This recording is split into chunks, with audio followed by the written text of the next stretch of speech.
Shalom. ஆண்டவராய் இயேசு கிறிஸ்துவின் நாமத்தில் அன்பின் வாழ்த்துக்கள். 73ஆம் சங்கீதம், ஆசாபின் சங்கீதம் என்று தலைப்பிடப்பட்ட இந்த சங்கீதம் ஒரு தெளிவான காரியத்தை, ஒரு கர்த்தரை நம்பி இருக்கிற பிள்ளையினுடைய மனநிலையை தெளிவாக சொல்லுகிற ஒரு அற்புதமான சங்கீதம். இந்த சங்கீதத்தினுடைய முதல் வசனம் ஒரு அற்புதமான துவக்கத்தை நமக்கு கொடுக்கிறதை நீங்கள் கவனியுங்கள். சுத்த இருதயமுள்ளவர்களாகிய இஸ்ரவேலருக்கு தேவன் நல்லவராகவே இருக்கிறார். இருதயம் சுத்தமாயிருந்தால் தேவன் நல்லவராக இருப்பார். அவ்வளவுதாங்க. நமக்கு இருதய சுத்தம் தேவை. அப்பொழுது தேவன் நமக்கு நன்மை செய்கிறவராய் இருக்கிறார் என்று சொல்லி சங்கீதக்காரன் இந்த சங்கீதத்தினுடைய முதல் வசனத்தில் மிக அழகாக சொல்லிவிட்டார். அடுத்த வசனத்தை நீங்கள் கவனிப்பீர்கள் என்று சொன்னால், அதிலே சங்கீதக்காரன் ஆரம்பிக்கிற அந்த ஆரம்பத்தை பாருங்கள். ஆனாலும் என்று சொல்லி அவர் அந்த ஆரம்பத்தை கொடுக்கிறார். என்ன ஆனாலும்? அவருடைய வார்த்தைகளை நீங்கள் கவனித்தீர்கள் என்று சொன்னால், அப்படி இருந்தும் கூட என்னுடைய கால்கள் தள்ளாடினது, என்னுடைய அடிகள் சறுக்கினது. ஆனால் அந்த தள்ளாடுதலுக்கும் சறுக்குதலுக்கும் சற்றே தப்பிற்று. கொஞ்சம் போல நான் தப்பித்துக் கொண்டேன். அதற்கு உண்டான காரணங்களை அடுத்தபடியாக விளக்குகிறதை நீங்கள் கவனிக்கிறீர்கள். இவர் கால்கள் அடிகள் சறுக்கி அதிலிருந்து அவர் தப்பித்துக் கொண்டதற்கு காரணம் என்னவென்று சொன்னால், இவர் பார்த்த பார்வை. யாரை பார்க்கிறார்? துன்மார்க்கருடைய வாழ்வை அவர் பார்க்கிறார். பார்க்கும் பொழுது அவருடைய பார்வையிலே படுகிற விஷயங்கள் என்ன என்பதை ஒவ்வொன்றாக விளக்குகிறார். அடுத்து அவர் சொல்றார் பாருங்க, அவங்களுடைய வாழ்க்கையை பார்க்கும் பொழுது அவர்கள் மேல நான் பொறாமை கொண்டேன் என்று சொல்லுகிறார். அவர் பொறாமை கொண்டதற்கான காரணங்கள் என்ன என்று சொல்லும் பொழுது, மரண பரியந்தம் அவர்களுக்கு இடுக்கணே கிடையாது, அவர்களுடைய பலன் உறுதியாய் இருக்கிறது, எல்லாரும் படும் வருத்தத்தில் அவர்கள் சிக்குவதில்லை, அகப்படுவதில்லை, எல்லா மனுஷருக்கும் வரும் உபாதை அவர்கள் அதற்குள்ளாக போவதே கிடையாது. அதனால அவர்களுக்கு என்ன நடக்கிறதாம்? பெருமை, பிரைடு, சரப்பணினா நெக்லஸ், பெருமை சரப்பணியை போல அவர்களை சுற்றி கொள்ளுகிறது. கொடுமையவே அவங்க ட்ரெஸ்ஸா போட்டிருக்காங்களாம். அப்ப அவர்கள் மிக கொடுமைக்காரர்களாக இருக்கிறார்கள். காரணம் என்ன அப்படின்னு கேட்டா, அவன் துன்மார்க்கன். ஆனா அவனுடைய வாழ்வை பார்க்கும் பொழுது நமக்கு ஆச்சரியமா இருக்கிறது. இவ்வளவு துன்மார்க்கம் செய்கிறான், இவ்வளவு அக்கிரமம் செய்கிறான், ஆனா அவனுக்கு ஒரு கஷ்டம் இல்லை, ஒரு பிரச்சனை இல்லை, எந்த ப்ராப்ளம் இல்லாம அவனுடைய வாழ்க்கை போய்கொண்டிருக்கிறது. அதனால அவனுக்கு இருக்கிற பெருமை, அவன் அடுத்தவர்களுக்கு செய்கிற கொடுமை, இவைகளெல்லாம் பார்க்கும் பொழுது எனக்கு பொறாமையா இருக்கிறது. அடுத்தது சொல்லுகிறார் பாருங்கள், 7வது வசனத்தில், அவர்கள் கண்கள் கொழுப்பினால் எடுப்பாய் பார்க்கிறது, அவர்கள் இருதயம் விரும்புவதிலும் அதிகமாய் நடந்தேறுகிறது. யாருக்கு நடக்கிறதாம்? இது துன்மார்க்கருக்கு நடக்கிறது என்று சொல்லி சங்கீதக்காரன் சொல்லுகிறார்.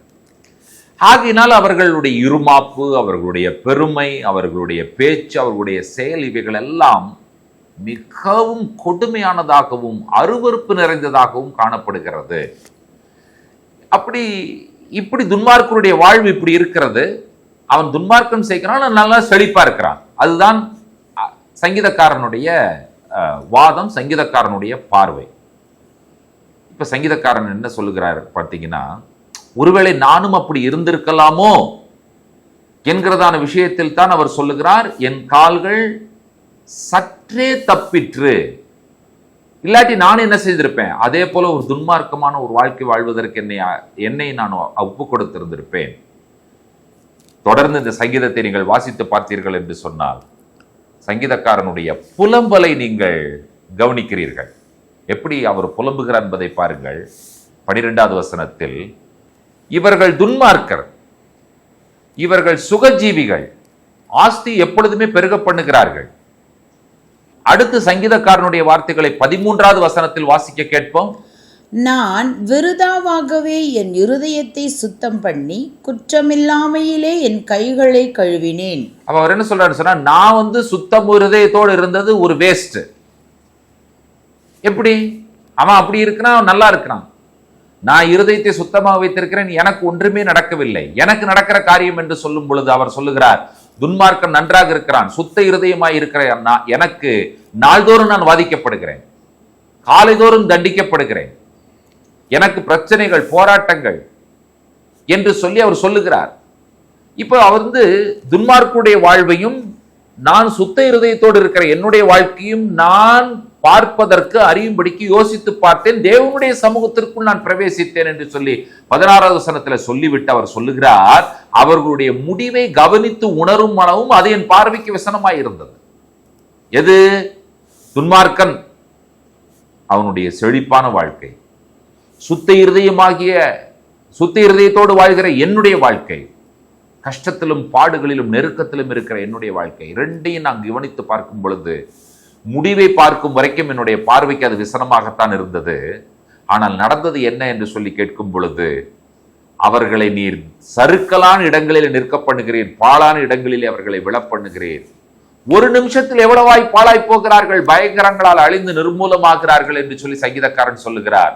அது மட்டுமல்ல, அவருடைய வாழ்க்கை ஒரு கனவை போல, சொப்பனத்தை போல, சொப்பனம் ஒழிவது போல ஒளிந்து போகிறது. அவர்கள் ஒளிந்து போய் விடுகிறார்கள். எப்படி எவ்வளவு செழிப்பாய் வாழ்கிறார்களோ அதே நிமிஷத்துல பாத்தீங்கன்னா வாழ்க்கை ஒன்றும் இல்லாமல் கரைந்தோடி போகிறதா இருக்கிறது என்று சொல்லிவிட்டு சங்கீதக்காரன் அவனுடைய வாயின் அறிக்கையை 22வது வசனத்துல நீங்கள் வாசிக்கிறீர்கள். நான் காரியம் அறியாத மூடனானேன், உமக்கு முன்பாக மிருகம் போல் இருந்தேன். நீங்களும் நானும் அறிக்கை செய்ய வேண்டிய இதே வார்த்தைகள் தான்.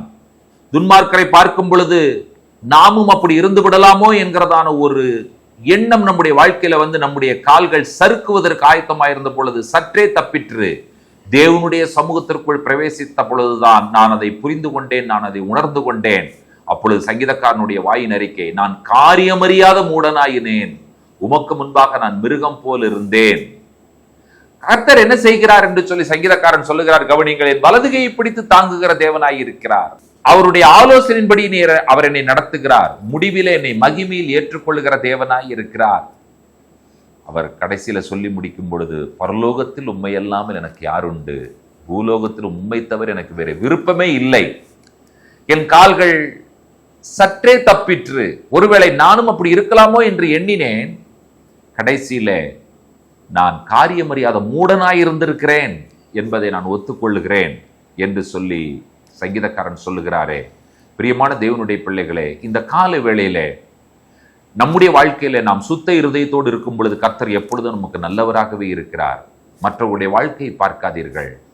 அவன் கேடு செய்கிறான், அவன் துன்மார்க்கமாக இருக்கிறான், அவன் பொல்லாப்பு செய்கிறான், அவனுடைய வாழ்வு நன்றாக இருக்கிறது என்று சொல்லி சங்கீதக்காரனை போல நீங்களும் யோசித்திருக்கிறீர்களா? அப்படி யோசித்திருப்பீர்கள் என்று சொன்னால் இன்றைக்கு அந்த யோசனையிலிருந்து வெளியே வந்து விடுங்கள். நானும் காரியமறியாத மூடனாய்த்தான் இருந்திருக்கிறேன், என் கால்களை சற்றே தப்பி வைக்க நீர் பண்ணினீர் ஆண்டவரே, அதற்காக உமக்கு நன்றி என்று சொல்லிவிட்டு இந்த கால வேளையில நாம் ஆண்டவரை பார்த்து சொல்லுகிற அற்புதமான வார்த்தைகள் என்னவாக இருக்க வேண்டும் என்று சொன்னார், பரலோகத்தில் உண்மையல்லாமல் எனக்கு யாருண்டு, பூலோகத்தில் உண்மை தவிர எனக்கு வேற விருப்பம் இல்லை என்கிறதான வார்த்தைகளை கையெடுத்து ஆண்டவருடைய சமூகத்துல அறிக்கை செய்து இந்த காலை பொழுதை நாம் சந்தோஷத்தோடு துவங்குவோம். இந்த நாள் நம் ஒவ்வொருவருக்கும் மிகவும் சந்தோஷமான நாளாகவும் ஆசீர்வாதமான நாளாகவும் இருக்கட்டும் என்று சொல்லி ஆண்டவராய் இயேசு கிறிஸ்துவின் நாமத்தில் உங்களை நாங்கள் அன்போடு வாழ்த்துகிறோம். ஜெபிப்போம். உன்னதங்களில் வாசமாயிருக்கிற எங்கள் அன்பின் பரலோக பிதாவே, எங்களுடைய கால்கள் சற்றே தப்பிற்று, நாங்கள் காரியமறியாத மூடனாய் இருந்தோம், எங்களை தெளிய பண்ணினீர். உம்முடைய சமூகத்திற்குள் நாங்கள் பிரவேசித்த பொழுது நீர் எங்களுக்கு தெளிந்த புத்தியை கொடுத்தீர். ஆம், சுத்த இருதயம் உள்ளவர்களாய் இஸ்ரவேலருக்கு தேவன் எப்பொழுதும் நல்லவராகவே இருக்கிறீர். நீர் எங்களுக்கு எப்பொழுதும் நல்லவராகவே இருக்கிற தேவனாய் இருக்கிறீர். அதற்காக நாங்கள் நன்றி சொல்லுகிறோம். பரலோகத்தில் உண்மை அல்லாமல் எங்களுக்கு யார் உண்டு, பூலோகத்திலும் உண்மை தவிர எங்களுக்கு வேற விருப்பம் இல்லை. எங்களுடைய விருப்பம், வாஞ்சை, எண்ணம், சிந்தனை எல்லாமே நீர் மட்டும்தான் ஆண்டவரே. உண்மையே நாங்கள் சந்தோஷமா ஏற்றுக்கொள்ளுகிறோம், அறிக்கை செய்கிறோம். இந்த ஜெபத்தில் எங்களோடு இணைந்திருக்கிற எல்லார் பேரும் தேவனுடைய கிருபையும் இறக்கும் அனுகிரகம் எப்பொழுதும் அது தங்கி இருக்கட்டும் என்று சொல்லி ஒப்புக் கொடுக்கிறோம். துதி கன மகிமை உமக்கே ஏறெடுக்கிறோம். இயேசு கிறிஸ்துவின் வல்லமையுள்ள நாமத்தில் வேண்டிக் கொள்கிறோம் பிதாவே. ஆமேன், ஆமேன். நம்முடைய கர்த்தராகிய இயேசு கிறிஸ்துவின் கிருபையும் பிதாவாகிய தேவனுடைய அன்பும் பரிசுத்த தேவாவியானவருடைய அந்யுன்ய ஐக்கியமும் சிநேகமும் நம்மனோடும் கூட கர்த்தருடைய வருகை பரியந்தம் நீடித்து நிலைத்திருப்பதாக. ஆமேன் ஆமேன். கர்த்தர் தாமே நம்ம ஒவ்வொருவரையும் நிறைவாய் ஆசீர்வதிப்பாராக. ஷலோம்.